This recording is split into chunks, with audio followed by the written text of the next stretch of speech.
म्हणून सांगतात हरी श्री शुकुवाच हे अस्ति प्राप्तिश्च कंसस्य महिषो भरतर्षभ मृते भरतरी दुःखार्ते येतुस्म पितुर्ग्रहात। नवरा मारून टाकला म्हणून त्यांनी कंसाच्या 2 बायका त्यांनी माहेरी गेल्या। एकीचं नाव आहे आस्ती आणि दुसरीचं नाव आहे प्राप्ती। आस्ती आणि प्राप्ती। कंस म्हणजे अहंकार आणि अहंकार रूपी कंसाला 2 बायका। अहंकाराजवळ देवाच्या दयेने बरंच काय असतं, त्याला म्हणायचं आस्ती, पण तेवढ्यावर दम निघत नाही, अजून पाहिजे त्याला प्राप्ती। हा महत्वाचा विचार आहे। म्हणून आस्ती आणि प्राप्ती या अहंकाराच्या बायका आहेत। लांबलचक भागवत केलं पाहिजे बरं, 4 महिन्याचं करायचं। काल मी सांगितलं यांना, तुम्हाला पण सांगतो, मग त्यावेळेस गडावर नाही थांबायचं, जिथं भागवत होईल तिथं थांबायचं। म्हणून त्याने मी काय फार विद्वान नाही, पण मला भगवंताच्या प्रेमात प्रवेश करावा असं वाटतं। तुमच्याकडे पाहिल्यावर अजून होते चांगलं, म्हणून त्याने असू द्या। म्हणून तुम्ही सगळे ऐकायला असल्यानंतर फार समाधान टाकणे। मला माझ्या मनातलं एक स्वप्न होतं, ज्यावेळेला वैकुंठवासी गुरुवारी पंढरनाथ महाराज होते की नाही, उमरेकर महाराज इथं ज्यावेळेला होते ना, त्यावेळेला मी त्यांना म्हणलो सुद्धा होतो की बाबांच्या काळामध्ये असणारे जेवढे त्यांनी कीर्तनकार बाबांच्या संगीत होते तेवढे सगळे एकत्र करायचे आणि एकत्र येऊन इथं भागवत कथा करायची आणि सगळ्यांच्या समोर मला एकदा भागवत सांगायचं, असं त्यांनी होकार दिला होता। म्हणून तर भागवत त्यांनी करायचं। आपण काल ऐकलं ना, 5 वर्षापासून चाललं होतं भागवत, त्याला आता योग आला। म्हणून त्यांनी महाराज असो ते भागवतच्या काळातच उचंबळून यायचं असेल म्हणून त्यांनी जमलं कदाचित, असं त्यांनी वाटायला काही हरकत नाही। असो म्हणून भागवत अशा पद्धतीने घडत आहे। पण आता ऐकणार ते नाही, जरी नसले त्यांनी देहरूपानं तरी सूक्ष्म रूपानं त्यांनी ते आपल्या जवळ आहेत असं आपण समजूया। म्हणून त्यांनी कसा क्षण समजावा याला की महाराज आपल्या सगळ्यांमधून त्यांनी निघून गेलेले आहेत। म्हणून आता ते आपल्या सर्वांच्या समोर त्यांनी दिसत नाहीत। काय सुख म्हणावं का दुःख म्हणावं, कोणता सोहळा समजावा हा प्रश्नच आहे। पण महात्म्यांचं जीवन असं असतं महाराज, ते असतात तोपर्यंत ते जगाला सुखीच करतात आणि गेल्यानंतर त्यांनी सुखी करण्याकरताच प्रयत्न करतात।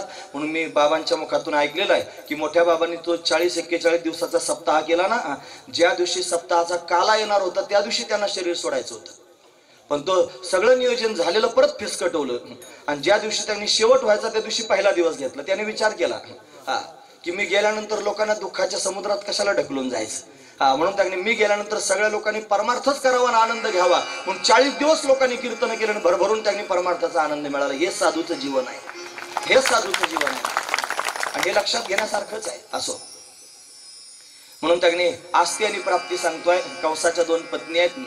त्या कंसाचा मृत्यू झाल्यानंतर त्यांनी महाराज आपल्या वडिलांच्या घरी गेल्या जरासंधाच्या समोर। जरासंधाला रडून रडून सगळं त्यांनी सांगितलं। जरासंधानं भगवंताला त्यांनी मारण्याकरिता आक्रमण केली मथुरेवर। 17 वेळेला आक्रमण करून आला महाराज। 23 अक्षोहिणी सेना घेऊन यायचा।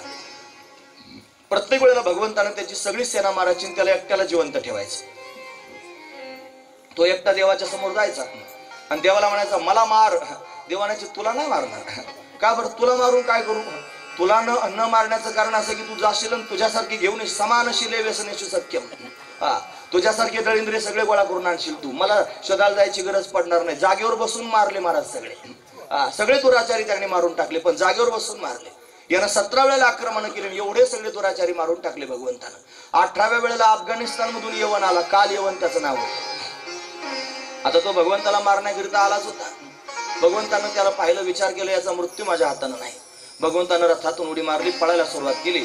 तुम्हाला ठहर जा रणछोड, देवाला नाव प्राप्त झालं रणछोड दास। रणछोड झाला, पळू लागला भगवान पुढे। मुचुकुंद नावाचा राजा त्या गुहेत झोपला होता, त्याला देवतांचं वरदान होतं महाराज। भगवान तिथे गेला, आपल्या अंगावरचं उपरण त्यांनी घेतलं आणि त्याच्या अंगावर टाकलं आणि लपून बसला। हा त्यांनी तिथे गेला काल येऊन, अरे रणछोड हा छुप गया हे क्या, असं म्हणून अंगावरचं उपरण ओढलं। ओढल्याबरोबर त्यांनी महाराज तो जागा झाला मुचुकुंद। त्याने डोळे उघडून पाहिल्याबरोबर तो काल येऊन जळून भस्म झाला। त्याला वरदान होतं की मला झोप पाहिजे आणि माझी झोप जो मोडील, माझ्या डोळ्यासमोर जो पहिला माणूस येईल त्याने माझं झोप मोडली तो जळून भस्म व्हावा। आणि दुसरं वरदान मागितलं होतं, तो भस्म झाल्यानंतर जो पहिला पुरुष मला दिसेल तो परमात्माच असावा। म्हणून तसंच वरदान पूर्ण झालं महाराज। तो जळून भस्म झाला, मग भगवान समोर आला। मग आता ओळखायचं काम शिल्लक राहिलं नाही ना, आता कळालं हा देवच आहे म्हणून। पहिलं खरं झालं म्हणल्यावर दुसरं खरंच आहे। मग दंडवत प्रणाम भगवंताच्या समोर अशा पद्धतीने केला। त्याला अनेक प्रकारचे आशीर्वाद भगवंतानं त्यांनी अशा पद्धतीने दिलेले आहेत। जरासंध मात्र आक्रमण करायचे बंद करीत नाही। मग भगवंतानं विचार केला जरासंधानं फार त्रास दिलेला आहे, आता आपण या लोकांना वाचवलं पाहिजे। माझ्यामुळे जर त्यांनी मथुरावासी लोकांना त्रास होतोय तर मीच इथं राहू नये। म्हणून त्यांनी महाराज भगवंतानं समुद्राला सांगितलं थोडी जागा द्या। पण समुद्रानं जागा दिली, विशाल असणारी द्वारिका नगरी त्यांनी भगवंतानं मायेनं त्या ठिकाणी तयार केली आणि तिथं त्यांनी राहण्याकरिता अशा पद्धतीनं जायचं आहे. सगळ्या मथुरावासी लोकांना पाठवून दिलं आणि भगवान आणि बलराम दादा दोघे जण त्यांनी महाराज जरासंधाबरोबर युद्ध करू लागले. युद्ध करता करता प्रवर्षण नावाच्या पर्वतावर दोघे जण त्यांनी गेले. छोटासा पर्वत आहे, त्याला असं वाटलं पर्वतावर दोघे भाऊ गेले, पर्वतालाच आग लावून दे म्हणजे जळून भस्म होतील. सगळ्या बाजूनं पर्वताला आग लावली आणि ती सगळी निघून गेलेले आहेत. त्यांना वाटलं कृष्ण बलराम आता जळून गेले. उंच कड्यावरून भगवंताने बलराम दादाने एकमेकाचे हात धरून उडी मारली आणि मग द्वारका नगरीला निघून गेलेले आहेत महाराज. हा जरासंध पुन्हा पुन्हा मथुरेच्या लोकांना शोधायला जायचा, पण त्याला त्या नगरीचं दारच सापडत नव्हतं. तो म्हणायचा द्वार कहा, द्वार कहा, द्वार कहा. हे द्वार कहा, द्वार कहा म्हणता म्हणता नगरीचं नावच झालं द्वारिका, द्वारावती. अशी नगरी त्यांनी महाराज तयार झाली. भगवान तिथे वास्तव्य करतोय. बराच कालावधी लोटलेला आहे. तिथं बलराम दादा पण आहेत. बलराम दादांचं वय लग्नाचं झालेलं आहे. आता त्यांचा विवाह होणार आहे. अनर्थ देशाचा राजा होता रैवत, याची कन्या होती रेवती. तिला घेऊन ब्रह्मदेवाकडे गेला होता. त्रेतायुगातला राजा होता. म्हणे माझ्या मुलीचं लग्न कोणाशी होईल सांग तू. त्याने ब्रह्मदेव आहे, सगळ्यांच्या गाठी मारत असतोस.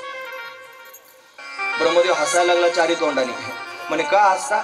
अरे म्हणे तुझ्या युगातलं कोणीच राहिलं नाही. आता त्रेतायुगातला राजा आहे. आता द्वापार युग सुरू झालं, ते संपत आलं. म्हणे मग काय करायचं?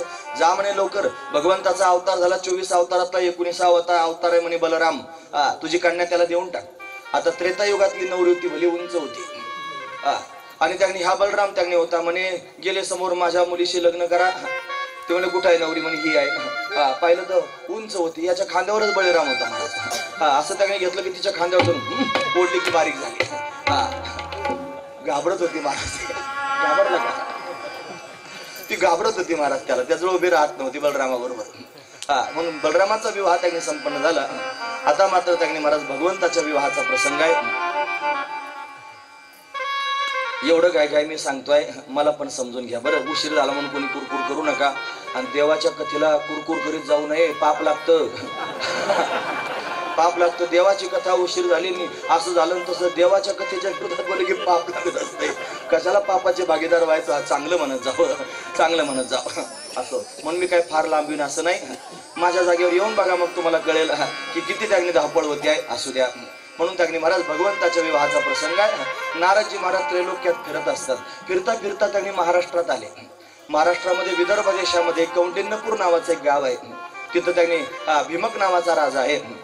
त्या भीमक राजाच्या घरी त्यांनी भगवती लक्ष्मी प्रगट झालेली आहे. तिचं नाव आहे रुक्मिणी. म्हणतात हा राजा त्यांनी समुद्राचा अवतार आहे. रुक्मी नावाचा त्याचा एक मुलगा आहे. तो त्यांनी विषाचा अवतार आहे. साधू संत भाव सांगतात, हे काय भागवतात लिहिलेलं नाही. आणि रुक्मिणी ही त्यांनी महाराज लक्ष्मीचा अवतार आहे. पण त्या रुक्मिणीला त्यांनी महाराज तिचा विवाह कोणाशी करायचा असा प्रश्न आहे. पण तिच्या भावानं त्यांनी महाराज तिचा विवाह शिशुपाला बरोबर अशा पद्धतीने ठरवला होता. शिशुपाल दिसायला सुंदर होता, सगळ्या गोष्टी होत्या. म्हणून त्यांनी महाराज त्याच्याशी विवाह करायचा होता. हा चेदी नरेश दमघोषाचा मुलगा होता. त्याच्याशी विवाह त्यांनी महाराज करायचा शिशुपाला बरोबर असं ठरवलं. पण नारदांनी त्यांनी महाराज भगवंताचा महिमा रुक्मिणीला सांगितला आणि रुक्मिणीनं मनातून विचार केला की मी श्रीकृष्णाबरोबरच विवाह करीन, मी शिशुपाला बरोबर लग्न करणार नाही. श्रीकृष्ण नवरा नवरी मी, शिशुपाल नवरा नवरी मी त्याच्याशी लग्न करणार नाही. मग काय करावं लागेल? भगवंताशी त्यांनी विवाह करायचा आहे. मग विवाहाचं तिथी त्यांनी ठरली होती शिशुपाला बरोबर लग्न करण्याची. मग काय करावं? तिनं त्यांनी सुदेव नावाच्या ब्राह्मणाला बोलावलं. मध्ये बराच प्रसंग आहे. ब्राह्मणाला बोलावलं. एक पत्र लिहिलं महाराज. 7 श्लोकांचं पत्र आहे. फार सुंदर भाव त्या पत्रात आहेत. नुसती पत्राचीच कथा करता येऊ शकते. कथा जर करा नुसतं रुक्मिणीचं पत्र म्हणून कथा त्यांनी करता येऊ शकते. म्हणून त्यांनी रुक्मिणी स्वयंवर नावाचा ग्रंथ नाथांनी लिहिलाय. मला कौतुक सांगायचं म्हणून सांगत नाही. आता या लॉकडाऊनच्या काळात सुट्टी होती ना, मग बसून तरी काय करायचं मोकळं. म्हणून फार अक्कल आहे असं नाही, पण जेवढं मला कळतं तेवढं लिहिण्याचा प्रयत्न केला. मग नाथांच्या शुकाष्टक नावाचा ग्रंथ, हस्तामलक नावाचा ग्रंथ, त्याच्यात त्यांनी रुक्मिणी स्वयंवर नावाचा ग्रंथ आहे. तो ग्रंथ त्यांनी लिहिण्याचा प्रयत्न केला आणि तो त्यांनी महाराज त्याचा सरळ सरळ अर्थ अशा पद्धतीने लिहून झालेला आहे. रुक्मिणी स्वयंवराचा रायटर पण इथे आलेले आहेत. हरिभक्तीपरायण आदरणीय श्री साहेबराव महाराज सोनुळे या ठिकाणी उपस्थित आहेत. तीच लिहिण्याचं काम करत होते. संदीप महाराज त्यांनी रासकर आहेत, त्यांनी पण लिहिण्याचं काम केलं. म्हणून ते हे त्या मोकळ्या वेळामध्ये अशा पद्धतीने लिहून झालं. फार सुंदर भाव आहे. त्या पत्रातले श्लोक त्याच्यात आहेत महाराज. तिनं रुक्मिणीनं पत्रात लिहून दिलं. त्या सुदेव ब्राह्मणानं घाईघाईनं त्यांनी पत्र भगवंताच्या समोर रात्रीतून प्रवास करून नेऊन पोहोचविलं. भगवंतानं पत्र वाचलं. त्या पत्रात लिहिलं होतं श्रुत्वा गुणान भुवन सुंदर शृण्वतांते. हे सगळं त्यांनी वर्णन आहे महाराज. निर्विश्यकर्ण विवरे हरतोंगतापम रूपम दृश्याम दृश्यमताम मखिलार्थ लाभम त्वयाच्युता विशती पत्रपण मे लांबलचक पत्र आहे ते पाठ करून ठेवलं पण घाईघाई नाही आता ध्यानात यायचं. त्याला 1 वर्षापूर्वी कथा सांगितली त्याच्यावर आता मी सांगतोय. म्हणून वाचून सांगण्या इतका वेळ माझ्याकडे नाही. म्हणून 7 श्लोकांचं पत्र आहे. त्या पत्रामध्ये रुक्मिणीचे भाव भगवंताला कळाले आणि कळाल्यानंतर भगवंताने एकट्यानंच जायचं ठरवलं. रथात भगवान बसून सुदेव ब्राह्मणाला घेऊन निघाला. बलरामाला चिंता वाटली. बलरामानं विचार केला अरे एकटाच का नाही गेला. मग मागून सेना घेऊन बलराम दादा त्यांनी गेले आणि जाऊन त्यांनी महाराज रुक्मिणीला घेऊन यायचं आहे. गिरिजेच्या दर्शनाकरिता त्यांनी पत्रात तिने लिहून दिलं होतं. गिरिजेच्या दर्शनाला गेली. गिरिजेनं त्यांनी वरदान दिलं की तुला कृष्णपती रूपानं प्राप्त होईल. आणि मग त्यांनी महाराज तिचं सौंदर्य पाहून सगळे सेवक त्यांनी समाधिस्थ झाले. भगवान तिथे गेले. भगवंतानं रुक्मिणीला आपल्या बरोबर घेतलं. रथात घेऊन निघाला. रुक्मिणीनं आक्रमण केले. घनघोर युद्ध अशा पद्धतीने झालं. ते सर्वजण परास्त झाले आणि भगवान त्यांनी रुक्मिणीला आपल्या बरोबर घेऊन माधवपुरामध्ये आले. गुजरात प्रांतामध्ये माधवपूर नावाचं ठिकाण आहे. या माधवपुरामध्ये भगवंतानं रुक्मिणी बरोबर राक्षस विधीने विवाह केलेला आहे. पळून आणलेली नवरी आहे ना म्हणून त्यांनी राक्षस विधीने विवाह संपन्न झाला. भगवंताचा पहिला विवाह अशा पद्धतीने झालेला आहे. आता मला 16,108 विवाह सांगायचे म्हणून तुम्ही ऐकत राहा. गायगायनं आपण पुढे जाणार आहोत. म्हणून त्यांनी महाराज विवाह संपन्न झाला. सर्वजण म्हणायचं का काही भगवंताचा विवाह संपन्न झालेला आहे. सर्व त्यांनी द्वारकावासी लोकांना मोठं समाधान प्राप्त झालं. रुक्मिणी त्यांनी महाराज प्रसन्न आहे. तिला त्यांनी परमात्मा पतिरूपानं प्राप्त. आम्ही एखादं मंगलाष्टक म्हणत असतो नाही तर थोडं भजन मध्ये म्हणत असतो पण आता जाऊ द्या. म्हणून त्यांनी महाराज मग चांगलं समजून उमजून चाललंय. हा महत्वाचं विवाह संपन्न झाला आणि तो झाल्यानंतर त्यांनी रुक्मिणी आलेली आहे. यथाकाल त्यांनी रुक्मिणी गर्भवती झाली. तुम्हाला आताच लग्न झालं लगेच गर्भवती झाली. उशीर झाल्यावर असं होत असतं महाराज. पण गर्भवती झाली. तिला मुलगा सुद्धा त्यांनी झाला. त्याचं नाव आहे त्यांनी महाराज प्रद्युम्न नावाचा मुलगा झाला. तो शंभरासुरानं त्यांनी महाराज चोरून नेला. तो पाण्यात नेऊन टाकला. माशानं त्याला गिळलं. परत शंभरासुराच्याच राज्यामध्ये गेला. रुक्मिणी व्याकुळ झाली. इकडं त्यांनी महाराज तो शंभरासुर त्या गाफीलच आहे. हा जो प्रद्युम्न नावाचा त्यांनी मुलगा आहे तो त्यांनी महाराज मायावतीच्या हातात दिला. तिचं नाव खरं आहे भानामती. ती त्यांनी मायावी आहे. हा त्यांनी प्रद्युम्न कामदेव आहे. ती त्याची पत्नी रती आहे महाराज. तिला मायावी विद्या येत होत्या. तिने मायेच्या सामर्थ्यानं त्यांनी महाराज या प्रद्युम्नाला लहानसं मोठं केलं आणि त्याला मोठं करून अनेक विद्या शिकून त्यांनी शंभरासुर मारला गेला.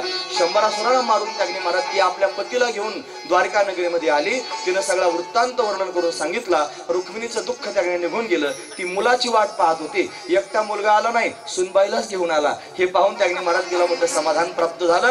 म्हणून त्यांनी भगवंताचा परिवार अशा पद्धतीने वाढू लागला. असे अनेक विवाह भगवंताचे झाले. यानंतर त्यांनी महाराज या द्वारिका नगरीमध्ये एक सत्राजित नावाचा गृहस्थ राहत होता. तो त्यांनी सूर्य उपासक होता. त्याला समंतक नावाचा मणी प्राप्त झाला होता. बरंच मोठं सोनं तो मणी त्याला देत होता रोज उठून. एवढं त्या मण्याचं सामर्थ्य होतं. एक दिवशी त्याचा भाऊ आहे प्रसेन. हा प्रसेन त्यांनी तो मणी आपल्या गळ्यात घालून मृगया करण्याकरिता म्हणून वनामध्ये गेला. काय करण्याकरिता गेला. घोड्यावर बसून एका सिंहानं त्याच्यावर आक्रमण केलं आणि आक्रमण केल्यानंतर त्यांनी खाण्याची वस्तू समजून त्यांनी महाराज त्याला मारलं. तो मणी तोंडात घेऊन जात होता. इतक्यात समोरून एक अस्वल आलं. त्या अस्वलानं सिंहाला मारलेला आहे. तो अस्वल सामान्य नाही. ते म्हणजे त्यांनी महाराज जामवंतजी महाराज आहेत. म्हणून त्यांनी महाराज ते मणी त्यांनी घेतला. आपल्या गुहेमध्ये गेले. आपल्या मुलांना तो मणी खेळायला दिला. इकडं त्यांनी महाराज भगवंतानं मणी सत्राजिताला मागितला होता. एक दिवशी तो रस्त्यानं चालला होता आणि त्याचा प्रकाश पडला. एवढा त्यांनी दिसतच नव्हता. एवढा लख दिसत होता. एवढा प्रकाश पडला होता. कोणीतरी म्हणलं देवा सूर्य आला. म्हणून देव पाहण्याकरिता म्हणजे हा सूर्य नाही हा सत्राजित आहे. त्याला म्हणले तो मणी देऊन टाक राजा. तू राजाला तुझ्या काही कामाचा नाही. तो प्रजेच्या कामाचा आहे. त्यानं दिला नाही. मग हा मणी ज्या वेळेला माग लावता लावता त्यांनी महाराज तो सिंह मारला गेलेला पाहिला आणि इथूनच त्यांनी मणी गेला. याचा अर्थ कृष्णानंच प्रसेनाला मारलं आणि मणी चोरला असं त्यांनी सत्राजिताला वाटलं. आणि भगवान श्रीकृष्ण परमात्म्यावर चोरीचा आळ आला. म्हणतात भाद्रपद शुद्ध चतुर्थीचा चंद्र पाहिला होता. आणि तो कुठं पाहिला होता. त्या गायीच्या खुराचं जे खड्डं पडलं होतं चिखलात त्याच्यात पाणी होतं. त्या पाण्यात पाहिला होता. तरी पण कलंक लागला. म्हणून त्यांनी आता कलंक घालवला पाहिजे. भगवान माग घेत घेत जामवंताच्या गुहेपर्यंत गेले. तो मणी त्यांनी पाहिला मागितला. जामवंतजी समोरून आले. त्यांनी युद्ध केलं. 27 दिवसापर्यंत युद्ध झालं. युद्धामध्ये त्यांनी जामवंतजी हरले. मग त्यांना कळालं त्रेतायुगात रामानं वरदान दिलं होतं की मी तुम्हाला वरदान देतो. तुम्ही असेच थांबा. मी तुम्हाला द्वापार युगात भेटेन. म्हणे तुम्हाला कसं ओळखायचं. म्हणे आजपासून द्वापार युगापर्यंत तुम्हाला कोणीच हरवणार नाही. जो तुम्हाला हरविल तो मीच आहे असं समजा. मग भगवंतानं हरवलं, जामवंताला कळालं हा देव आहे. म्हणे देवा असं त्यांनी ते रूप धारण केलं, काळं सावळं त्यांनी, तू बासुरी घेऊन त्यांनी उभा राहणारा वाकडा तिकडा आहेस, मला असलं रूप तुझं पाहायची इच्छा नाही, मला ते रूप दाखव. मग राम रूपात त्यांनी दर्शन त्यांनी जामवंताला दिलं. मग आता काय देवा तू मणी देऊन टाकला. म्हणे देवा फक्त मणीच नाही, याला साक्षीदार म्हणून माझी कन्या पण घेऊन जा. म्हणून त्यांनी जामवंती नावाची कन्या देवाला दिली. देवाचा दुसरा विवाह संपन्न झाला. बायको घेऊन आलेला आहे देव, हे रुक्मिणीला कळालं. रुक्मिणीनं आरतीचं ताट आणलं महाराज ओवाळण्याकरता. अशी कोणती बाई आहे जगामध्ये नवऱ्यानं सवत आणल्यावर ओवाळायला जाईल म्हणून, पण ती रुक्मिणी आहे. महत्वाचा विचार तुमच्या समोर सांगतोय, तिनं औक्षण केलं. दुसरा विवाह झाला. मग 17 जिताला त्याचा मणी देऊन टाकला, तो खजील झाला. त्याला असं वाटलं मी उगाच आळ घेतला, मग काय करायचं. म्हणून त्यांनी मला, त्याला एक मुलगी होती, तिचं नाव आहे सत्यभामा. तिचं लग्न ठरलं तर साखरपुडा झाला तर शतधान्व्याबरोबर. म्हणजे ते साखरपुडा मोडून त्यानं विचार केला ही कृष्णाला द्यायची. आणली त्यांनी. म्हणे देवा हा मणी मला नको आहे, घेऊन टाक, तुला तुम्हाला राहू दे, तुलाच मला मणी नको आहे, त्याच्यामुळे मला कलंक लागलेला आहे. म्हणे देवा मणी नको असेल तर माझी मुलगी तरी घे. म्हणे होती दे आता. मग त्यांनी तिसरा विवाह भगवंताने संपन्न केला. म्हणजे सत्यभामेबरोबर भगवंताचा विवाह संपन्न झाला. यानंतर त्यांनी अनेक भगवंताचे विवाह झाले. त्याच्यानंतर मित्रविंध्या नावाची भगवंताची पत्नी आहे. उज्जैन देशाचे राजे त्यांनी विंद आणि विंद त्यांची ती बहीण होती. कोसल देशाची राजकुमारी नग्नजिता, तिच्याबरोबर भगवंताचा विवाह झाला. यानंतर केकय देशाची राजकन्या भद्रा, तिच्याबरोबर भगवंताचा विवाह झाला. 8वी भगवंताची पत्नी आहे लक्ष्मणा, या लक्ष्मणेबरोबर भगवंताचा विवाह झाला. 8 पत्नी भगवंताला प्राप्त झाल्या. म्हणून यानंतर त्यांनी महाराज नरकासूर नावाचा एक दैत्य आहे, भौमासूर त्याला म्हणतात, त्यानं त्यांनी 16,100 राजकुमारी आणून डांबून ठेवल्या होत्या. त्या सगळ्या त्यांनी कुमारिका आहेत, त्याला विवाह सगळ्यांबरोबर करायचा होता. त्यांनी पत्र देवाच्या नावानं लिहिलं आणि मग त्यांनी भगवान त्यांना सोडवण्याकरिता गेला. गरुडावर बसून सत्यभामेला बरोबर घेऊन नरक चतुर्दशीच्या दिवशी पहाटे जाऊन त्याच्यावर आक्रमण केलं. त्यानं भगवंतावर युद्ध केलं. युद्धामध्ये त्यांनी नरकासूर मारला गेला नरक चतुर्दशीला. मग त्या सगळ्या कुमारिकांना मुक्त केलं. म्हणे जा घरी. त्या म्हणलं घरी कसं जावं आता, आमच्या घरचे लोक आमचा स्वीकार करतील का, आम्ही याच्या बंदी खाण्यात होतो, लोक आम्हाला काय म्हणतील. पण देवा आम्ही पवित्र आहोत, आम्ही निष्कलंक आहोत, आमचा स्वीकार कर. भगवंतानं 16,100 राजकुमारींबरोबर विवाह केला. पाणी ग्रहण त्यांचं केलं. सगळ्या बायका आपल्या घरी घेऊन आला. आता किती झाली संख्या, 16,108. एवढ्या बायका भगवंताला त्यांनी प्राप्त झाल्या. आणि मग त्यांनी महाराज भगवंताचा लीला विहार वर्णन करून सांगितलेला आहे. बरंचसं त्यांनी वर्णन पुढे आहे. म्हणून त्यांनी महाराज रुक्मिणीचा असणारा जो त्यांनी नातू आहे त्याचा अनिरुद्ध, त्या अशा पद्धतीने नाव आहे. ते अनिरुद्धाचं चरित्र पुढे त्यांनी पाहायला मिळालं. यानंतर त्यांनी महाराज नृग राजाची कथा वर्णन करून सांगितले. एका विहिरीमध्ये मोठा सरडा होता, तो नृग नावाचा राजा होता. शापानं ब्राह्मणाच्या सरडा झाला होता, भगवंताच्या स्पर्शानं उद्धरून गेला. यानंतर बलराम दादावरच्या भूमीत गेले, त्याचं वर्णन आहे. कौरवांवर बलराम दादांचा कोप झाला, त्याचं वर्णन आहे. यानंतर पौंड्रक नावाचा एक राजा आहे, तो त्यांनी स्वतःला वासुदेव कृष्ण म्हणायचा, वासुदेव पौंड्रक म्हणून घ्यायचा. त्याच्याबरोबर एक वानर होतं महाराज, त्याचं नाव होतं द्विविध. ते द्विविध त्यांनी म्हणायचं मी हनुमान आहे, तो त्याचा हनुमान होता. आणि मग त्यांनी उड्या मारायला सुरुवात करायचा. बलराम दादाच्या बायकांच्या समोर ढुंगण वाकडे तिकडे करून नाचत होता. एक गुद्दा घातला की मेला त्याचा हनुमान महाराज, तो मरून गेला द्विविध नावाचा वानर. त्याच्यानंतर त्यांनी याला 2 हात होते देवानं दिले पौंड्रकाला, त्यानं अजून 2 नकली लावून घेतले होते. भगवंतानं त्यांनी त्याच्याशी युद्ध करून त्याला अशा पद्धतीने मारून टाकलेला आहे. त्याचा उद्धार भगवंताच्या हाताने झाला. यानंतर जरासंधाच्या कैदेमध्ये अनेक राजे आहेत, त्यांचं पत्र देवाला आलं. भगवंतानं सगळ्या राजांना सोडवलं. भगवान अर्जुनाला बरोबर त्यांनी घेऊन गेलेले आहेत, ब्राह्मणाचं रूप घेऊन गेलेले आहेत. त्या जरासंधाने यांना ओळखलेला आहे, युद्धाची भिक्षा मागितलेली आहे. भीमाला बरोबर नेलं होतं. भीमाचा आणि जरासंधाचं युद्ध झालं. जरासंध मारला गेला. जरासंधाचा मुलगा सहदेव त्याला राज्याभिषेक करून राज्यावर बसवलं. अनेक राजांना त्यांनी भगवंतानं मुक्त करून टाकलं. यानंतर शाल्व नावाचा राजा भगवंतावर आक्रमण करून आला, त्याला शाल्व संग्राम म्हणतात. त्या शाल्वाची सहाय्यता करण्याकरिता दंतवक्र आला आणि भगवंताच्या हाताने उद्धरून गेला म्हणून इथपर्यंत सांगावं लागलं. यानंतर बलराम दादाला त्यांनी महाराज नैमिषारण्यामध्ये शाप प्राप्त झाला, तुम्हाला त्यांनी अशा पद्धती तीर्थयात्रा करायला जावं लागेल. त्यांनी त्या सुतावरच काडी फेकून मारली आणि त्याचा मृत्यू झाला. म्हणून बलराम दादाला काढून दिलं आणि त्यानंतर भगवंतानं महाभारतीय युद्ध घडून आणलं आणि कौरवांचा निपात परमात्म्याने अशा पद्धतीने करून टाकला. अशी कथा पुढे वर्णन करून सांगितलेली आहे. ही सगळी कथा ऐकता ऐकता राजानं प्रश्न विचारला, महाराज तुम्ही मला त्यांनी सांगितलं होतं की भगवान गुरुग्रही गेले त्यावेळेला त्यांना एक मित्र होता, त्याचं नाव सुदाम. या सुदामाचं पुढे काय झालं सांगा. म्हणे सुदाम हा ब्राह्मण आहे. बऱ्याच काळापर्यंत त्यांनी महाराज अयाचक वृत्तीने त्यांनी राहतो आहे. त्याची पत्नी त्यांनी महाराज फार सत्वशील आहे, तिचं नाव आहे सुशिला. सुदाम आणि सुशिला याच्या नावात काही वर्म दडलेलं आहे. सुदाम, सु म्हणजे चांगला, दाम म्हणजे संयम. ज्याचं जीवन चांगलं संयमी आहे त्याला सुदाम म्हणत जावं. आणि सुशिला जी शीलवान चरित्र जिचं आहे, गुणवान असणारी पत्नी आहे म्हणून तिला सुशिला असं त्यांनी म्हणावं. दोघेही पती पत्नी आहेत. पतीचं मुख पाहिल्याशिवाय पत्नी जेवण करीत नाही असं तिचं जीवन आहे. आणि सुदामजी त्यांनी मला अयाचक वृत्तीने त्यांनी जगतायत. कोणाला काही मागायचं नाही, जेवढं दिलं तेवढं घ्यायचं आणि जे घेतलं ते सूर्यास्तापर्यंत संपवायचं, उद्या करता काही शिल्लक ठेवायचं नाही. अशी अयाचक वृत्ती अशा पद्धतीने होती. सुदामजींच्या भावाचं नाव होतं चक्रपाणी. चांगला गायक होता आणि तो राजाच्या दरबारात गायन करायला होता. तुम्ही ऐकतात ना सगळेजण, राहू नका बरं मागे तुम्ही. आम्ही एवढा गाय चाललो ना, तुम्ही सगळे ऐकत राहा. मी मुद्द्यावर जातोय. लोक आता आलंच संपदाला, चिंता करू नका. 11वा स्कंद फार कठीण आहे, मला सांगताच येत नाही, त्याच्यामुळे मी आपलं काडीने औषध लावून जाणार आहे पुढे पुढे चला. म्हणून त्याने अशा पद्धतीने त्याने तो फार सुंदर गायक होता. मग राजाच्या दरबारात गायन करीत होता. तो गायन करताना म्हणले हा एवढा सुंदर गातो, याचा भाऊ पण चांगला गातो, सुदाम त्याला पण बोलवा. राजानं बोलावलं आणि बोलावलं. सुदामदेवाला म्हणलं माझे पण गुणानुवाद गात जा. सुदामजी मोठे करारी आहेत महाराज. ते म्हणले अनेकांची स्तुती आम्हा ब्रह्महत्या वाचून येते एका पांडुरंगा. पांडुरंगा वाचून दुसऱ्याची स्तुती करणार नाही, हा महत्वाचा विचार आहे महाराज. आणि पांडुरंगा वाचून दुसऱ्याची स्तुती करू नये महाराज, महत्वाचा विचार आहे. म्हणून बऱ्याच वेळेला कीर्तनात कथेत बसल्यानंतर लोकांना वाटलं आपलं सांगावं, आपल्याविषयी 4 शब्द बोलावेत. म्हणून कीर्ती ते वर्णावी एका विठ्ठलाची, स्तुती मानवाची करू नये. माणसाची स्तुती केल्याने पाप लागतं महाराज. नरस्तुती आणि कथेचा विकरा हे नको दातारा घडू देऊ. म्हणून देवा माझ्याकडून नरस्तुती घडून देऊ नकोस. नरस्तुती करणं काही योग्य गोष्ट नाही, भगवंताची स्तुती करावी. त्यानं सांगितलं मी स्तुती तुझी करणार नाही. राजा रागावला, फरमान काढलं याला काही देऊ नका रे खायला. आधीच आयाचक व्रत धारण केलं होतं, अजून काही द्यायचं नाही. मग काय करावं, लेकर बाळ उपाशी मरू लागले. मग बायकोनं समजून सांगितलं अहो म्हणे तुम्हाला काही मागायचं नाही, ज्याच्याकरिता अपमान करून आले राजाचा त्याच्याकडे तरी जा मागायला. ते म्हणले बावळट आहेस का, मी भक्ती करतोय काय, मागण्याकरिता देवाकडे भक्ती करतोय का, मला काही मागायचं नाही. मग त्यांनी महाराज तिनं त्यांनी विचार केला आता काय करावं. मग त्यानं समजून सांगितलं तिला, हे बघ सांगायचं त्याला असतं ज्याला काही कळत नाही, आणि ज्याच्याकडे जा म्हणते सांगण्याकरिता त्याला सगळं काय कळत आहे. मी उपाशी आहे, माझी पोरं उपाशी आहेत, माझ्या प्रपंचाची दैना चालू आहे हे त्याला कळत आहे. आणि त्याला कळत असून माझ्या प्रपंचात एवढी जर वाईट परिस्थिती आहे तर मला असं वाटतं त्यालाच असं वाटतंय मी असं जगावं, त्यालाच असं वाटतं मी असं जगावं. महत्वाचा विचार आहे.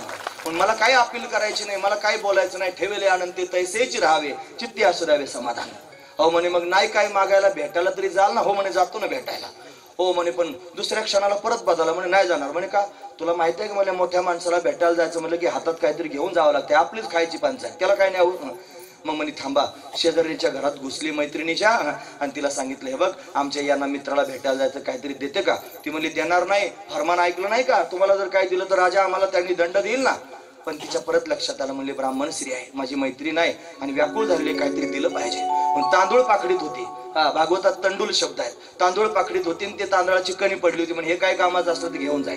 तांदळाची कणी गोळा केली, स्वच्छ केली, पुरचुंडी तयार केली, गाठोडं सुदामजींच्या हातात दिलं. काठी टेकवत टेकवत भगवंताला भेटण्याकरिता निघाले. द्वारिका नगरीमध्ये 250 किलोमीटर आहे.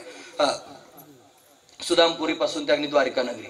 एवढ्या लांब कसं जायचं. भगवंतानं सौदागराचं रूप धारण केलं, बैलगाडी घेऊन आली, बस म्हणले गाडीमध्ये बसून नेला तिथपर्यंत.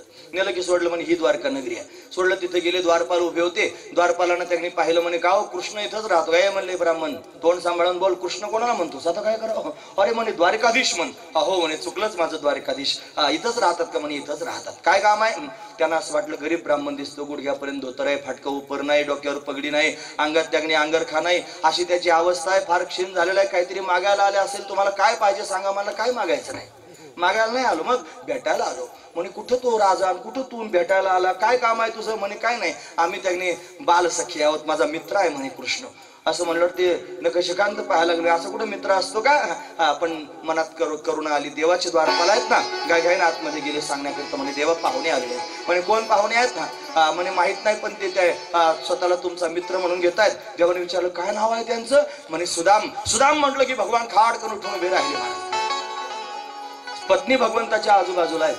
अष्टमहानायिका हसी मजाक चालू होता आणि याच्यात त्यांनी सुदाम नाव ऐकलं की उठला, पळू लागला. पायात जोडे घातले नाहीत, अंगावरचं उपवस्त्र त्यांनी गळून पडलं. धावत सुदामजीच्या जवळ गेले. काठी टेकवत आले. सुदामजी मनात विचार करत होते. ऐका ना, काठी टेकवत त्यांनी चालत होते आणि मनात विचार करत होते, देवानं मला ओळखलं म्हणजे बरं होईल. एवढ्या दिवसातून त्यांनी भेट होणार आहे, ओळखलं. त्याने जर ओळखलंच नाही मग काय करू. पण त्याच्या विरुद्ध झालं महाराज. धावतच आले भगवान आणि सुदामजींना पाहून माझा सुदाम म्हणून कडकडून मिठी मारली. सुदामजींना रडू लागले. देवा एवढं प्रेम त्याने देतोस, घरामध्ये नेलं, उंच आसनावर बसवलं, पाय धुण्याकरिता पात्र आणलं, पाणी आणण्याकरिता गेले, पण पायामध्ये त्याने अशा पद्धतीने काटे घुसले होते, हाताने बरेचसे काढले. एक काटा मोठा रगेल होता, टाचेत घुसला होता. 10:30 वाजत आले तरी निघत नव्हता, अशी त्याची अवस्था होती. आणि तो काही केला नाही, घे ना सुई आणायला लावली, ती सुई सुद्धा त्यांनी लवकर येईना. मग काय करायचं, देवानं घाईघाईनं टाच सुदामदेवांची आपल्या हातात घेतली आणि स्वतःच्या दातानं काटा ओढून काढला महाराज. मग मात्र फार व्याकुळ झाले, देवा अरे स्वतःच्या लेकराच्या तरी पायाला कोणी तोंड लावेल का, आणि तू माझ्या पायाला तोंड लावतोयस. आणि काटा काढून घेतला, अक्षराचं ताट आलं, कपाळावर त्याने गंध लावलेला आहे, कपाळावर लिहिलं होतं यक्ष श्रीक्षय, त्याचं उलट करून टाकलं यक्ष श्री, यक्ष तुला कुबेराची संपत्ती प्राप्त. मग त्यांनी भोजन झालं, सगळं काही झालेलं आहे, चांगले कपडे घालायला दिले, अंथरुणावर अंग टाकलं, देव पाय दाबतोय, ब्राह्मण आहे पण पाय दाबायला सुरुवात केली. काय सुदामजी सगळं व्यवस्थित आहे ना, लग्न वगैरे झालं का, आता हो म्हणून थांबायचं ना, हो म्हणे देवा माझ्या बायकोचं नाव सुशीला आहे, ते मी सांगून टाकलं. काही लेकरं बाळ हो म्हणे, 2-4 मुलं आहेत ना. आणि मग पुढचा प्रश्न फार वजनदार आणि महत्वाचा आहे, महाराज लक्षपूर्वक आहे का. प्रश्न विचारला, सुदामजी सगळे सुखात तर आहेत ना, आता कोण सुखात होतं सांगा, काही सुखात नव्हतं, पण भगवंताला सांगायचं नाही ना. पण देवानं विचारलं, सगळे सुखात तर आहेत ना, हो देवा सगळे सुखात आहेत, सगळे आनंदात आहेत. मग भगवान गहिवरला, ब्राह्मणा किती खोटं बोलशील, किती खोटं बोलशील. मग परीक्षाच घ्यायची ठरली, सुखात आहेत ना सगळेजण. मग वहिनीने माझ्याकरता काहीतरी दिलं असेल ना. मग ती पुरचुंडी लपवायला सुरुवात केली. हो नाही करता करता देवानं ओढून घेतले आणि पाहिलं तर त्या तांदळाच्या कण्या होत्या महाराज. ते कोरडच घेऊन खायला सुरुवात केली, फके मारी कोरड्याची. एक गप्पाना मारला, दुसरा गप्पाना मारला, सगळं खाऊन घ्यायचं होतं, पण रुक्मिणीने विचार केला, सगळं खाल्लं तर सगळं देऊन टाकतील त्याला. म्हणून हात ओढला, आम्हाला पण द्या ना काहीतरी. हात ओढला की हातातली कणी जमिनीवर सांडली, डोळे लाल करून पाहिलं रुक्मिणीकडे. जमिनीवर बसून तांदळाची कणी वेचून खातोय, जसं कधी खायलाच भेटलं नाही. आणि खाता खाता म्हणतोय, खरं सांगू सुदामजी, माझ्या आईनं मला जेव घातलं होतं ना, त्याच्यानंतर आजच खायला मिळालं. बायका म्हणल्या रोज गुलाबजाम खातायत, लाडू पेढे गुलाबजाम या सगळ्या त्यांनी पक्वान्न खातायत आणि आजच खातो म्हणतात. काय अर्थ होतो त्याचा, आईच्या खाऊ घालण्यात जे प्रेम होतं ते प्रेम मला आजच या तांदळाच्या कणीत सापडलं, हे मध्ये सापडलंच नाही कधी. हा त्यातला भाव आहे महाराज. म्हणून त्यांनी रात्र गप्पा मारता मारता निघून गेली. सकाळ झाली आणि सकाळ झाल्यानंतर सुदामजी म्हणले, येऊ का आता, या म्हणले. म्हणजे असं कसं, मनातली मनात विचार केला. आल्यासरशी एखादा म्हणतो मित्र की थांब आता, आला 2-4 दिवस थांब. मी आपलं विचारलं, जा म्हणतो लगेच ताबडतोब. का, याला माहित होतं याचं तोंड पाहिल्याशिवाय बायको जेवायची नाही, मरून जाईल ना, याला लवकर पाठवलं पाहिजे. मग त्यांनी या म्हणे, हो थांबा म्हणे, काय करायचं, थोडे आशीर्वाद द्या म्हणे. सगळ्या पत्नीनं सांगितलं, ब्राह्मण भूदेव आलेले आहेत, सगळ्यांनी नमस्कार केला. रुक्मिणीबाई आल्या, सौभाग्यवती बाबा, सत्यभामा आली, सौभाग्य जामवंती आली, सौभाग्य, सगळ्या त्यांनी सौभाग्य. आता बाकीच्या यायला लागल्या. मग म्हणले, हे कोण आहे, म्हणे हे तेच आहे, तुम्ही आशीर्वाद देत राहा. आशीर्वाद देत देत हात अवघडून गेला महाराज. मग दुसऱ्या हाताची डेंगी दिली आणि मग सौभाग्यवती भाऊ, नंतर म्हणजे सौभाग्यवती भाऊ. उशीर झाला होता ना फार, एक खटे आशीर्वाद देऊन टाकला महाराज. आणि सगळ्यांना आशीर्वाद दिल्यानंतर त्याने महाराज जाण्याकरिता निघाले. हो म्हणे, थांबा थांबा म्हणे, काय करायचं, तुमची ती वस्त्र घेऊन जा ना म्हणे, कालची ती फाटलेली होती ना, धुवून दिले महाराज आणि नवे काढून घेतले. वस्त्र घालता घालता मनात असा विचार आला, बायको म्हणेल एवढं कौतुक सांगत होते देवाचं, कपडे सुद्धा केले नाहीत, साधे फाटकेच कपडे घालून आला परत. पण म्हणले जाऊ द्या, यालाच असं वाटतं मी असं राहावं. पण गेले, जाऊन पाहतात तर पर्णकुटीच्या जागेवर मोठा महाल तयार झाला होता. मुलं मोठे राजबिंडे झाले होते. बाबा आले, सर्वजण धावत आले. स्वतःचेच लेकर ओळखू आले नाहीत की हे स्वतःचे मुलं आहेत म्हणून. आधी फार राजबिंडे होते ना, नंतर त्यांनी सुशीलाबाई हातात ताट घेऊन आल्या, औक्षणाचं सोन्या नाण्यानं मडल्या होत्या. फार सुंदर त्यांनी शालू नेसून आल्या होत्या. बायकोला पाहिलं त्यांनी महाराज, बायको ओळखली लगेच. कारण ओळखू आले ना महाराज ताबडतोब. पिवळी झाली होती, तुम्ही ऐकतात ना सर्वजण, महत्वाचा विचार आहे. म्हणजे विचारच करायला लागले, कशी काय पिवळी झाली असेल. गरीबाची बायको कावीळ झाल्यावरच पिवळी होती, एरवी पिवळं व्हायचं काही काम नाही, एवढी पिवळी कशात झाली असेल. मग कळालं की मला काहीच कळू दिलं नाही, शेवटपर्यंत काही कळू दिलं नाही. खाली बसले, 2 हात कानाला लावले आणि भगवंताच्या नावानं आकांत करू लागले, देवा अरे काहीच कळू दिलं नाहीस आणि एवढं वैभव त्यांनी देऊन टाकलं. पण तेच वस्त्र परत दिले, त्याच्यातून संदेश मिळाला की या वैभवात मला राहायचं नाही, मला तुझं चिंतन करायचं. सुदामा ब्राह्मण दरिद्रे पिढीला नाही विसरला पांडुरंग, अखंड भगवंताचं चिंतन करत राहिले. अशी सुदाम कथा जेवढी रंगवून सांगता येईल तेवढी सांगता येऊ शकते.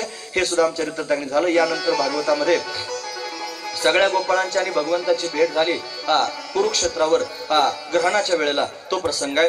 त्यानंतर भागवतात वेद स्थिती वर्णन करून सांगितलेले आहे. त्यानंतर भगवान शंकराचं संकटमोचन वर्णन करून सांगितलेलं आहे. यानंतर त्यांनी भृगु ऋषींनी 3 देवांची परीक्षा घेतली त्याचं वर्णन आहे. यानंतर भगवंताचा लीलाविहार वर्णन करून सांगत दशमस्कंद या ठिकाणी पूर्ण झाला.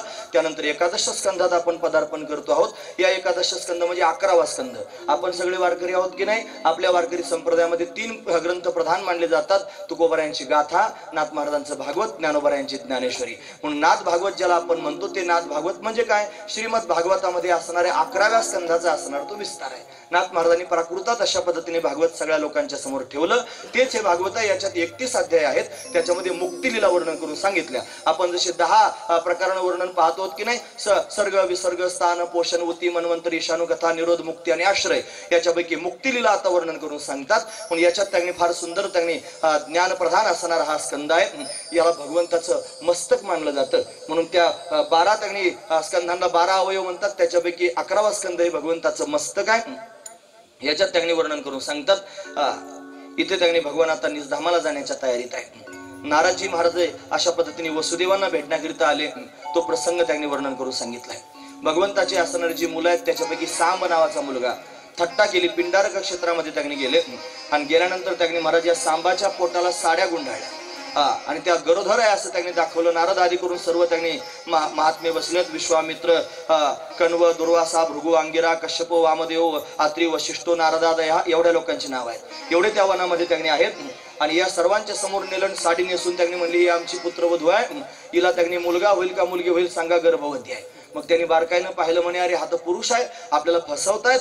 मग त्यांनी रागावून शाप दिला. म्हणे आम्हाला कळालंय हा पुरुष आहे. याच्या पोटाला चिंध्या बांधलेल्या आहेत. त्या चिंध्यांच्या जागेवर मुसळ सापडेल आणि ते मुसळ तुमच्या यदुकुळाचा नाश करेल असं सांगून टाकलं. हा सांब सामान्य नाही. म्हणतात त्यांनी जामवंतीला बराच काळापर्यंत संतती झाली नाही. पण भगवान शंकराची उपासना भगवान श्रीकृष्ण परमात्म्याने केली आणि कृष्णानं प्रसन्न झाले. भगवान शंकर काय पाहिजे म्हणे, त्यांनी जामवंतीला मुलगा व्हावा. भगवान म्हणले मीच उतावीळ झालो होतो तुझ्या पोटी यायला. म्हणून त्यांनी भगवान शंकर सांबाच्या रूपानं प्रगट झाले. म्हणून सांब हे भगवान शंकराचं एक नाव आहे महाराज. म्हणून सांब त्यांनी महाराज प्रलयंकर असणारा देव आहे. म्हणून त्याच्या माध्यमातून यदुकुळाचा संहार भगवंताला करायचा आहे.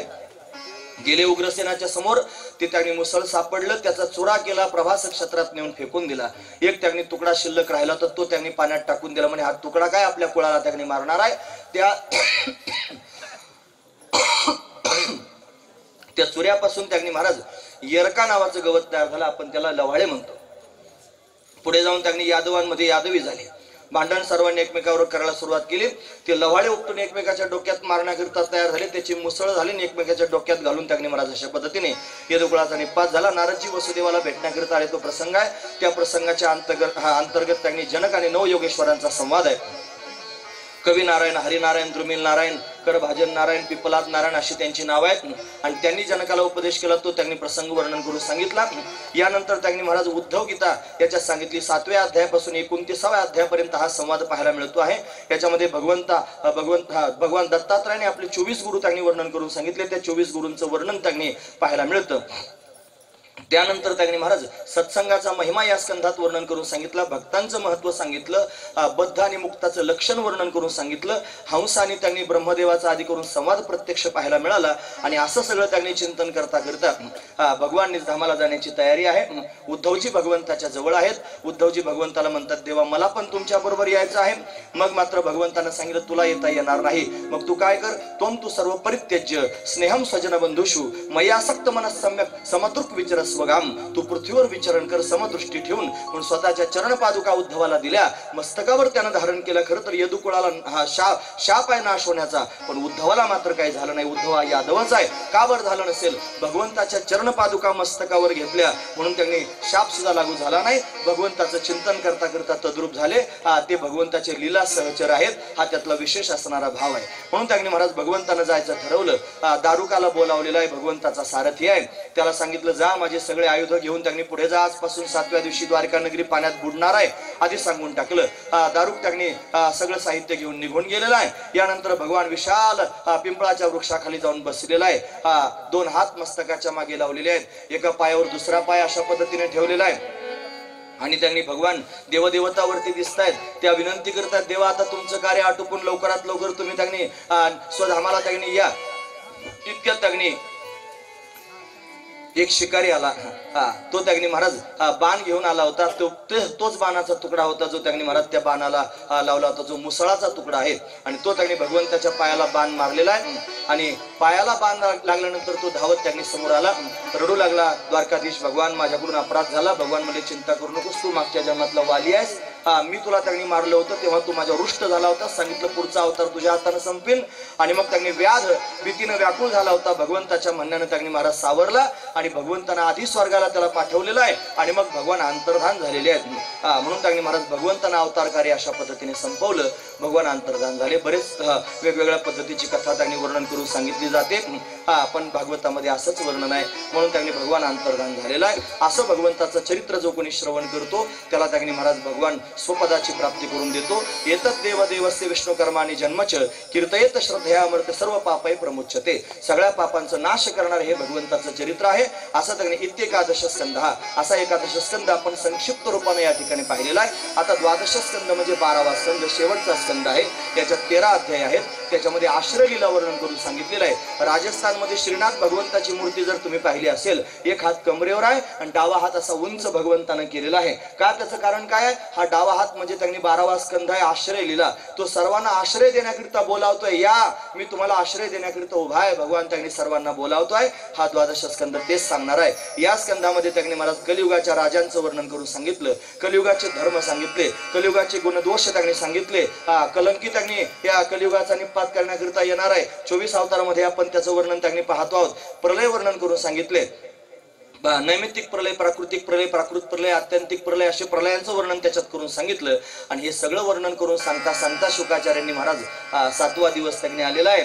आणि आता मात्र त्यांनी शुकाचार्य राजा परीक्षितला म्हणतात, राजा ऐक, त्वम तू राजन मरिष्येती पशुबुद्धी मीमाम जही. तू मरणार आहेस अशी पशुबुद्धी जर त्यांनी तुझ्या अंतकरणात असेल तर ती पशुबुद्धी टाकून दे. तू त्यागनी आजर आहेस, अमर आहेस असा बोध अंतकरणामध्ये धारण कर. राजाने हे त्यागनी ऐकलं. महाराज चिंता करू नका, 7 दिवसापर्यंत तुमच्या मुखातून कथा श्रवण केली भगवंताची. अंतकरणामध्ये बोध प्राप्त झालेला आहे. मला कळालंय अहम ब्रह्म परम धाम ब्रह्माहम परमम परम. मी त्यागनी ब्रह्मरूप आहे असा बोध माझ्या अंतकरणात ठसावलेला आहे. राजाच्या मुखातून पोहोच पावती बाहेर आली. राजा कृतार्थ झाला हे शुकाचार्यांना कळालं. त्याच क्षणाला शुकाचार्य खाड करून उठून उभे राहिले महाराज. कारण काम झालेलं आहे ना, राजा कृतार्थ झालेला आहे. राजा म्हणतो, महाराज मला कळालंय मी भगवंताचा आहे. देव मला समोर दिसतोय. वाढ वेळ झाला उभा पांडुरंग, वैकुंठ आश्रंग बोलावितो. मरण माझे मरून गेले, मज केले अमर, मरण हाती सुटली काया, विचारे या निश्चय, आपले मरण पाहिले म्या डोळा, तो झाला सोहळा अनुपम्य. अशी अनेक प्रमाण मला तुमच्या समोर सांगता येतील. मला फक्त हेच सांगायचंय, राजा 7 दिवसाची कथा ऐकून कृतार्थ झालेला आहे. ही कथा 7 दिवसात उद्धरून टाकणारी आहे. म्हणून त्यांनी महाराज अशा पद्धतीनं श्रवणे परीक्षिती तरला भूपती, 7 दिवसा मुक्ती झाली तया. 7व्या दिवशी त्यांनी त्याला मोक्ष प्राप्त झालेला आहे. जिवंतपणेच मोक्ष होत असतो, मेल्यावर मोक्ष होत नसतो. म्हणून राजाला त्यांनी ती मुक्ती भोगायला मिळालेली आहे. शुकाचार्य सांगितलं, हे बघ राजा, आता जर मी इथे थांबलो तर तक्षक इथे येणार नाही, मी गेलं पाहिजे. म्हणून शुकाचार्य त्यांनी उठून उभे राहिले, जाण्याकरिता निघाले. भगवंताचं स्मरण अशा पद्धतीने करतायत. भागवतातला शेवटचा श्लोक व्यास शुकाचार्यांच्या मुखात आहे. नाम संकीर्तनम यस्य सर्व पाप प्रणाशनम प्रणाम दुःख शमनः तम नमामि हरिम परम. भगवंताचं चिंतन करत करत निघून गेले. यानंतर त्यांनी तक्षक निघाला. त्याला रस्त्यात काश्यप नावाचा ब्राह्मण मिळाला. दोघांचा संवाद झाला. त्या काश्यपानं त्यांनी महाराज स्वतःचं सामर्थ्य दाखवलं. त्याला बरचसं धन तक्षकानं दिलं. त्याला परत त्यांनी पाठवलं आणि मग तक्षक तिथे आला. या तक्षकानं त्यांनी महाराज राजाच्या शरीराला स्पर्श केला. पण त्याच्या आधीच राजाने त्यांनी स्वतःची ऊर्जा ऊर्ध्व केली होती. त्यानं आपली शक्ती मूलाधारातून स्वादिष्ठानात, स्वादिष्ठानातून मणिपुरात, मणिपुरातून अनाहत चक्रात, अनाहत चक्रातून विशुद्ध चक्रात, विशुद्ध चक्रातून आज्ञाचक्र आणि सहस्रदल कमलापर्यंत स्वतःची ऊर्जा नेऊन समाधीस्थ राजा झालेला आहे. त्याला दिव्य असणारा बोध प्राप्त होऊन त्यांनी दिव्य योग स्थिती प्राप्त झालेली आहे. समाधी लागलेली आहे. काही करायचं शिल्लक राहिलं नाही. मग तक्षकाला त्यानं स्पर्श केला. राजाचं शरीर जळून भस्म झालं. पण राजाला आधीच परमगती प्राप्त झालेली आहे. हा महत्वाचा विचार आहे. म्हणून त्यांनी परीक्षित उद्धारून गेला. परीक्षित महाराज की जय. परीक्षिताचा उद्धार झाला. परीक्षितानं शुकाचार्यांच्या समोर दंडवत प्रणाम केला होता जाताना. हे हरि की कथा सुनाने वाले, हरि का दरस दिलाने वाले, तुमको लाखों प्रणाम, तुमको लाखों प्रणाम. हम भूल रहे रहे थे वन में, बल खो बैठे थे तन में। हम भूल रहे थे वन में, बल खो बैठे थे तन में। तुमने आकर बल जगाकर जीवन कर दिया निहाल। हर की कथा सुनाने वाले, हर कदर सदिलाने वाले, तुमको लाखों प्रणाम, तुमको लाखों प्रणाम। शुकाचार्यांनी घेऊन गेलेले आहेत। यानंतर भागवतामध्ये त्यांनी महाराज मार्कंडेयाची तपश्चर्या, भगवंताचं दर्शन वर्णन करून सांगितलं, भागवताची संक्षिप्त सूची वर्णन करून सांगितली। यानंतर सूतजी महाराजांनी केलेलं शेवटचं मंगल आहे, श्रीमद भागवतम पुराणममलम यद वैष्णवानां प्रियम यस्मिन् पारमहंसमेकममलम ज्ञानम परम गीयते असं लांबलचक ते वर्णन आहे। त्याच्यामध्ये भवे भवे अथा भक्तिपादयोस्तव जायते तथा कृष्णदेवेशनाथ पुण्यथा प्रभो नाम संकीर्तनम यस्य सर्व पाप प्रणाशनम। आपण भागवताचा शेवटच्या श्लोकापर्यंत आलेलो आहोत। भागवतातला शेवटचा श्लोक त्यांनी भागवतकारांना सर्वांना म्हणायला लावावा असं त्यांनी अनेक कथाकारांकडून मला ऐकायला मिळालं। पण मी पुढे त्यांनी म्हणणार आहे आपण सर्वांनी तो श्लोक माझ्या मागे म्हणावा आणि त्यानंतर भगवंताच्या नामाचा घोष करून इथेच आपण कथेला विराम करणार आहोत।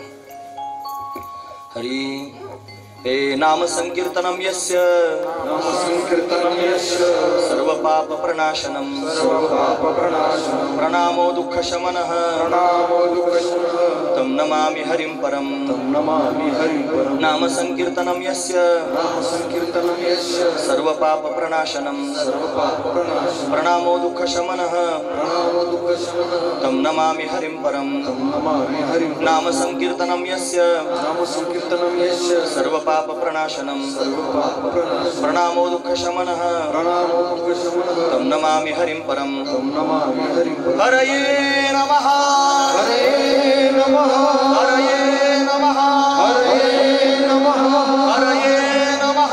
हरे नमः। द्वादश स्कंद या ठिकाणी पूर्ण होतोय। कायेन वाचा मनसेंद्रियर्वा बुद्ध्यात्मना वा प्रकृती स्वभावात करोमि यद्यत् सकलं परस्मै नारायण इति समर्पयामि। इत्येषां वाङ्मयी पूजा श्रीमत् शंकर पादयोः अर्पिता तेन देवेश प्रियताम्य सदाशिवः। झालेली सेवा भगवान शंकराच्या चरणी समर्पित करूया, भगवान वृद्धेश्वराच्या चरणी समर्पित करूया। याच ठिकाणी थांबूया। 7 दिवस म्हणूनच दिलं नाही मी, तरी पण ते माझ्यावर जास्त रागावले नाहीत म्हणून त्यांची अंतकरणापासून धन्यवाद अशा पद्धतीने करतो। श्रीमद भागवत कथेची त्यांनी संहिता वाचन ज्यांनी केलं ते आमचे वेदशास्त्र संपन्न शरद गुरु आहेत काटकर, त्यांच्या अंतकरणापासून धन्यवाद करतो। यजमान त्यांनी 7 दिवसाचा उपवास धरून या ठिकाणी कथा श्रवण करण्याकरिता बसले आहेत, त्यांच्या अंतकरणापासून धन्यवाद अशा पद्धतीने करतो। रोज आम्हाला मंदिरात दर्शनाला मुळे काका घेऊन जात होते, त्यांच्या अंतकरणापासून धन्यवाद करतो। इथं त्यांनी महाराज सर्वच अतिशय तोलामोलाचे श्रद्धेचे अशा पद्धतीचे आहेत। सर्वांनीच त्यांनी अतिशय सुंदर असणारी कथा श्रवण केली, सर्वांच्या अंतकरणापासून धन्यवाद। यांनी शूटिंग केली, तुम्हाला आता ते ऐकायला बघायला मिळणार आहे, त्यांचे धन्यवाद करतो। आणि त्यापेक्षा महत्त्वाचा विचार म्हणजे बऱ्याच वर्षांपासून श्रीमद भागवत कथा या ठिकाणी व्हावी असा अट्टहास होत होता, म्हणून त्यांनी या वर्षी भागवत महाराजांनी गदा फेकली आणि त्यांनी सांगितलं की तुम्हाला यावंच लागणार आहे, तुम्हाला कथा करावीच लागणार आहे। म्हणून अशा पद्धतीने त्यांनी काहीच बोलता आलं नाही, म्हणून लगेच त्यांनी लॉकडाऊनचा कालावधी अमुक सगळ्या गोष्टी जरी असल्या तरी सुद्धा आणि अशा पद्धतीने कथा या ठिकाणी संपन्न झालेली आहे। हे बघा, सगळ्यांच्या निर्णयानं, सगळ्यांच्या विचारानं हरिभक्तीपर्यंत आदरणीय श्री भागवत महाराजांना या स्थानावरती आपण सगळ्यांनी बसवलेलं आहे। म्हणजे या स्थानावरती बसलेले आहेत आपण सर्व लोक त्यांच्याकडे बाबांच्या रूपानं पाहतो आहोत, म्हणजे ते बाबाच आहेत असं आपण सर्वजण त्यांच्याकडे पाहतो आहोत। वय त्यांचं कमी आहे, जरी वय कमी असलं तरी सुद्धा हळूहळू जीवनामध्ये अनुभव चांगल्यापैकी येत राहतात, म्हणून त्यांनी तुम्ही अनुभवी मंडळी त्यांच्या आजूबाजूला आहात, पण अनुभव तुम्हाला जास्त आहेत। जर त्यांनी तुम्हाला असं वाटलं की असं अशा पद्धतीने व्हायला हवं तर तुमचं ते ऐकण्याच्या योग्यतेचे आहेत, ते त्यांनी उघडून तुम्हाला काही बोलणार नाहीत, तुम्हाला त्यांनी धुसफूस करणार नाहीत, तुमच्यावर कोणत्याही प्रकारचं त्यांनी अशा पद्धतीने चुकीचं वर्तन तुमच्या समोर ते करणार नाहीत। सर्वांना सामावून घेण्यासारखी त्यांनी प्रवृत्ती त्यांची आहे, म्हणून तुम्ही सगळ्यांनी मिळून अशा पद्धतीने ते सर्वांना त्यांना सहकार्य करावं आणि त्यांच्याकडून त्यांनी जे धर्मकार्य इथून पुढच्या काळात घडणार आहे त्याला त्यांनी सर्वांनी भरभरून साथ द्यावी, ही जास्त महत्वाची असणारी त्यांनी गोष्ट आहे। म्हणून त्यांनी असो माझ्यासारख्यानं काय त्यांनी बोलावं. बाबा या ठिकाणी आलेले आहेत. मोठ्या बाबांना ज्यांनी पाहिलेलं आहे त्यांच्या तालमीत जे त्यांनी तयार झालेले आहेत ते महात्मे या ठिकाणी बसलेले आहेत. मग त्यांच्या समोर त्यांनी माझं बोलण्याचं काय तात्पर्य आहे महाराज, म्हणून त्यांनी ते आता याच्यानंतर 2 शब्द कवायना पण त्यांनी बोलतील. म्हणून त्यांनी शेडाळेकर महाराज त्यांनी या गादीचे सेवकच आहेत महाराज. चांगदेव महाराज त्यांनी जन्म त्यांनी बाबांच्या सेवेमध्ये घातला. किती पिढ्या पाहिल्या बघा तुम्ही. म्हणजे बाबांना पाहिलं, त्याच्यानंतर महाराजांना पाहिलं, महाराजांच्या मुलांना पाहिलं, आणि आता महाराजांच्या पुढच्या त्यांनी पिढीला सुद्धा पाहतात. एवढ्या पिढ्या त्यांनी पाहिल्या, आणि असे बरेच जुने लोक याच्यात आहेत की पाहिल्यापर्यंत तेवढ्या पिढ्यांची सेवा पण अशा पद्धतीने केली. म्हणून त्यांनी अशीच सेवा सर्वांच्या हातानं भविष्यामध्ये घडत राहावी. सर्वांनी चांगल्यापैकी सहकार्य करावं आणि उत्तरोत्तर अशा पद्धतीने हा सोहळा वाढत राहावा. काल परवा 2 दिवसापूर्वी मी जे त्यांनी म्हटलं होतं की त्यांनी या स्थानावरती पुढच्या वर्षी त्यांनी आता भागवत महाराजांनीच भागवत सांगावं. म्हणजे दुसरीकडून कोणाला आणण्याची आवश्यकता पडणार नाही. म्हणून भागवत कथा त्यांनी सांगावी. भागवत कथा सांगणं काही सोपी गोष्ट नाही. त्याच्याकरता थोडी विद्वत्ता, अमुक धमुक सगळ्या गोष्टी असाव्या लागतात ना. पण तरी सुद्धा भगवंताची गुणानुवाद सांगायला काय हरकत आहे महाराज. फक्त बेदोने आमचे भाऊ म्हणायचे बेदोने 5 म्हणू नये, बेदोने 4 होतात, 4च म्हणावेत. भगवंताची गुणानुवाद प्रेमानं त्यांनी अशा पद्धतीने सांगावेत. म्हणून त्यांनी अशा पद्धतीनं सेवा त्यांच्या हाताने घडावी अशी सदिच्छा अंतकरणापासून व्यक्त करतो. याच ठिकाणी थांबतो. ओम नमः पार्वती पते हर हर महादेव. ओम पार्वती पते हर हर महादेव. ओम नमः पार्वती पते हर हर महादेव. ओम पार्वती पते हर हर महादेव. ओम नमः पार्वती पते हर हर महादेव. फक्त आपल्याला एवढंच सांगतो, एखादा आंबा असावा, त्या आंब्याला फळ असावं आणि ते फळ पिकावं. तशा पद्धतीने वेदरूपी वृक्षाला आलेलं श्रीमद भागवत रूपी हे जे फळ आहे, तर या फळाला भगवत पूज्यपाद श्री शुकाचार्य महाराज यांचे हे मुख या भागवत कथेला लागलेल्या असल्या कारणाने ही भागवत कथा मंगलमय, अमृतमय अशा पद्धतीची ही भागवत कथा आहे. आणि आज आपण सर्व परिसरातील भाविक मंडळी भगवान श्री बृहदेश्वराच्या सानिध्यामध्ये, सद्गुरू बाबांच्या सानिध्यामध्ये आणि परमपूज्य माझी परमश्रेय हरिभक्तीपरायण श्री विकासानंदजी महाराज, विसर्गुण प्रेम आहे ते मलाही कळत नाही, पण आहे एवढंच करा.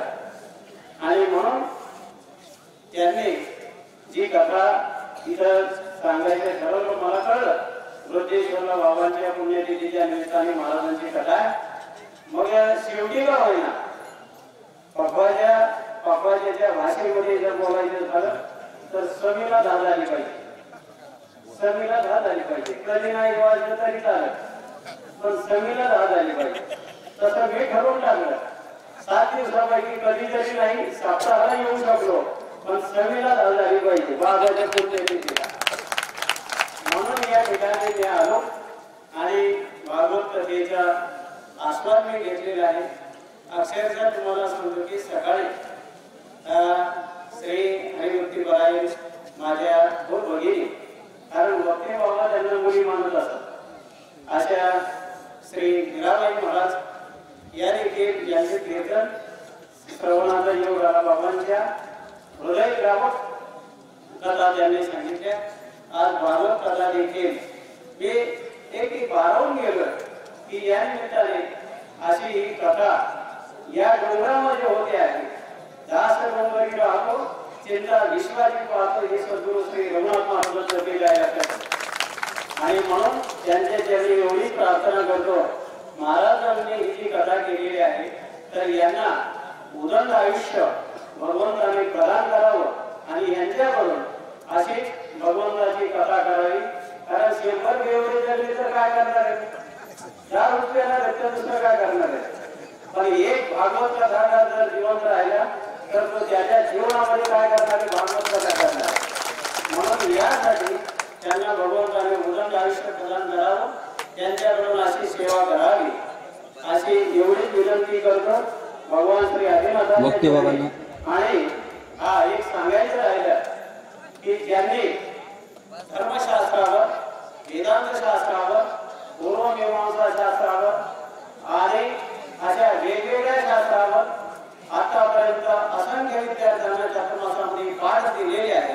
ते माझे सद्गुरू श्री निवृत्ती महाराज वागते हे जाऊन आज 1 महिना पूर्ण झालेला आहे। तर या सर्व आपण जमलेले जेवढे सद्गुरू श्री उंबेकर महाराजांचे भक्त मंडळी आहोत यांच्या सर्वांच्या तर्फे सद्गुरू श्री वक्ते बाबांना ही भावपूर्ण श्रद्धांजली आपण समर्पित करूया। कुंडली गौरला या जय घोषाने आपण ती समर्पित करतो। कुंडली गौरला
चरणा